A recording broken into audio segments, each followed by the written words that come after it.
Welcome to MiConvert. In this tutorial, I will show you how to convert OFF files to 3ds format, completely free and online. Open your browser and search for OFF to 3ds MiConvert.com. Click on the first result to go straight to the converter. You are now on the OFF to 3ds converter page. The interface is clean and easy to use. Let's upload a file. Click the Choose File button. A file picker will open.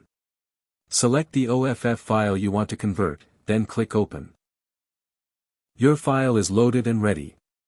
You can see the file name, size, and destination format. Click Convert now to start the conversion. The conversion is in progress. You can see the progress bar moving. This usually takes just a few seconds. Done. Your file has been successfully converted. Click Download to save the 3ds file to your computer. That's it. Visit MiConvert.com for more free conversion tools. Subscribe for more tutorials. Thanks for watching.